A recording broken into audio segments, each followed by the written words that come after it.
Emotional night. Beautiful night in a lot of ways, somber, sad night in a lot of ways. And the Cowboys close out week 11, playing for the first time since Marshawn Kneeland's tragedy took place. And it was powerful, galvanizing, I think, full of reverence, beautifully done, if I can say that. And they were absolutely incredible. Is that an emotional charge that gives perspective? Of course it does, not just to their team, anybody. And then they have this beautiful, crazy game and convincing win over the Raiders. My takeaways are as follows. For starters, and I don't even know what future means. I'm going to say future. Is future maybe now? Maybe they can go on around this year. Is it future next year already? Or am I talking like a 5-year plan? I don't want that for Jerry. I want Jerry to fully enjoy this. He's 83 years old. I want him to really revel in it, be able to pop some champagne bottles and spray them on these guys. What does this mean for this team? The future, whatever that means by whatever definition, looks really bright. Quinn and Williams, they're making these moves, right? Quinn and the effect of having him there. I'm seeing him in that jersey. I was like, wah. And then, during the Star Spangled Banner, I was like, what is this? And then Kenny Clark, and you're seeing all these visuals jump around with the Cowboys. Enormous effect in his debut. This looks like a defense that has juice, and maybe for the first time in a long time. Dak, flawless. Pickens Lamb duo, unstoppable after their first driving benching, if you will. We'll get to that, of course. I know the Raiders are not a good team. They're probably them and the Titans fighting for bottom, right? Not a great team. But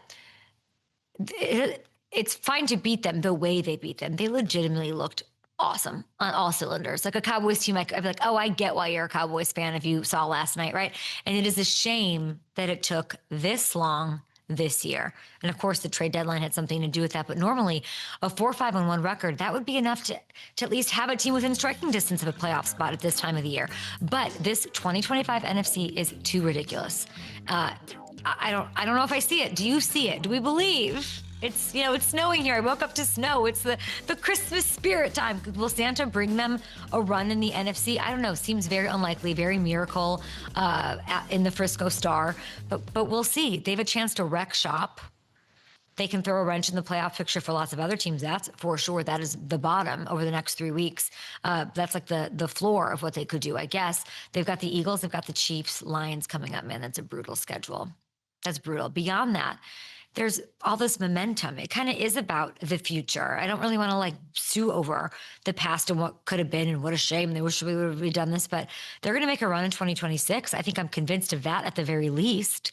How about you guys? At Up and Adam Show, hit up the old YouTube chat here for me. The other big takeaway in this one, and we're not trying to actually, this doesn't get enough love. I feel like I ask every person who comes on my show that has experience and even at the wide receiver position or the OC position or just team roster building mentality. I think that trading George Pickens is probably going to go down as one of the worst deals in NFL history. And I mean that. And I'm sorry to the Steelers. I just think it's true. And, the best from a Dallas perspective, what a haul. It is so clear. It is so glaringly obvious watching George Pickens last night, a day after Kenneth Gainwell led Pittsburgh in receiving against the Bengals. This is clearly a bad call by the Steelers. I just think so. In a window, of course. They're trying to find any semblance of consistency and rhythm outside of DK in the passing game.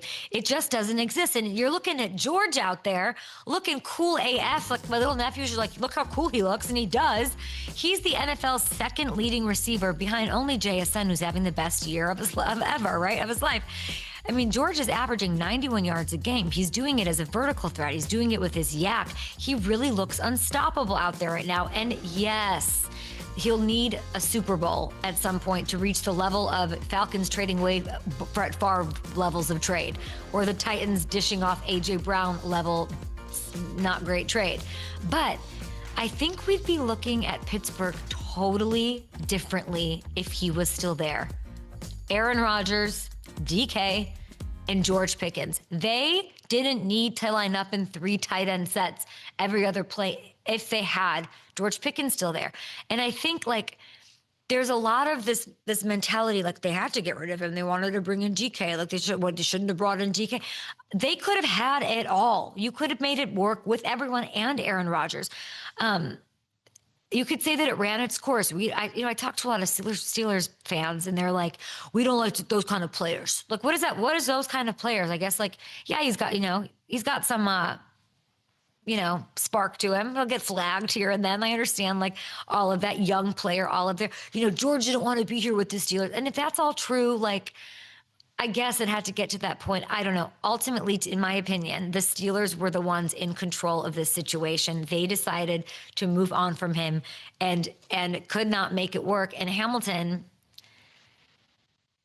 the Steelers with George Pickens, week 12, 2025, year of our Lord, are up there with the Patriots as a contender. Without him, they're not. Yeah. Yeah, I don't I don't even think they hold on to make the playoffs with how that Mhm. offense looks right now, and it's the most glaring issue with that team, and it's a hole that they created themselves. So I'm with you here. I think it would totally change the complexion of how we feel about that offense with Aaron Rodgers.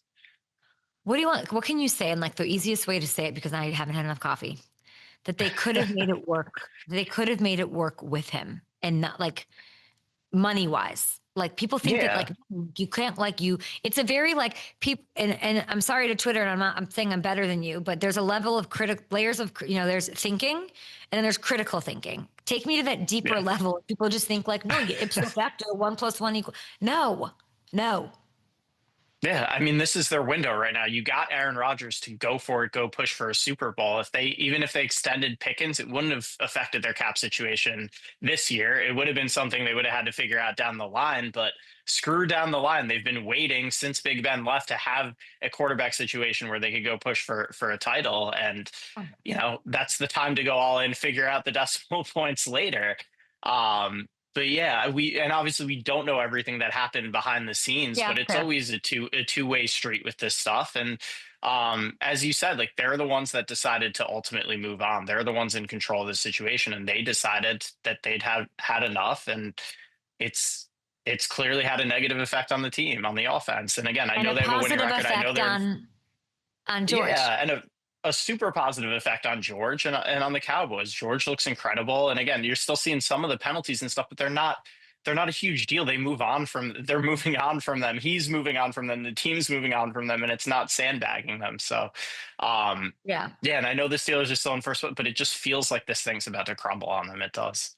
As someone who's been around teams, obviously scouting departments of NFL teams, you coach high school kids, like, the benching of these two millionaires, like these two huge stars, was very cool to see it. It's weird for me. Like, there's a million, we got Yeah. into it in the meeting, but, like, it worked, question mark, body language wise, at least, right? Like, after. Yeah, like CD and George, there was no lingering negativity from it that you saw. They're hugging shoddy. There were all positive vibes around it, and I think it's a good message for the rest of the team too, right? Because you're seeing there's accountability without, and again, like, the way they reacted to it, you can tell that they definitely messed up. We haven't heard details on it, but they were held accountable fairly, and everybody moved on from it. That's how it should be.